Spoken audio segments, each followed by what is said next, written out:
buli luke ebbugumu lyeyongera ku kitebe ky'akakiiko k'ebyokulonda ka NRM olw'abeegwanyiza ebifo ku lukiiko olufuzi olw'okuntikko mu kibiina ki NRM okwettanira ekibiina okuvuganya mu Akamyufu ng'era bangi bajjira mu mizira.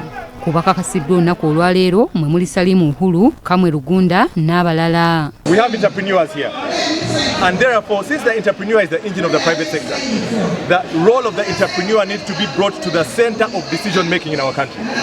We don't have any entrepreneur member of parliament.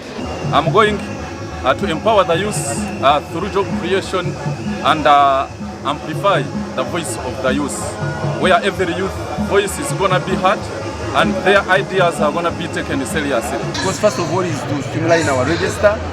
Number 2 is to make our league very vibrant. Number 4 is to work with them on the tax policy to be clear and streamlined by government. Akulira akakiiko k'ebyokulonda mu kibiina ki NRM Dr. Tanga Odoi asabye abamaze okusunsulwa ku bubaka okulaba nga kakuyege bamukolera wamu nga bannakibiina okukuuma ennono y'ekibiina n'okwewala enjawukana ng'anaamenya amateeka wa kukwatibwa ku nkoona.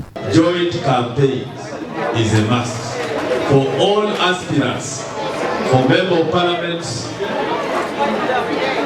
woman Member of Parliament, as well as constituency members of Parliament. Joint campaign is a must. And joint campaign is guided by the guidelines we've released to all districts. Dr. Tanga Odoi atangazizza ne kubakkiriziddwa okunoonya akalulu kinnoomu okuli omumyuka w'omukulembeze w'eggwanga Major Jessica Lupo, Ssaabaminisita Robina Nabbanja nga bw'alambika.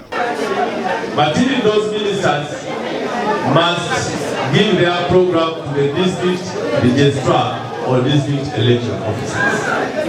Even when you get permission to go it alone, you must not disrupt the process by taking musicians to your campaign, carrying big musicians from Kampala to your up-country campaign. You will disrupt campaign of the other people.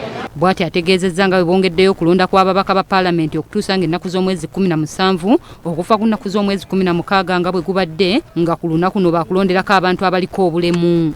Election for members of parliament flag bearers has been shifted from 16th July to 17th July to accommodate election by the National Electoral Commission of PWDs at the sub-county.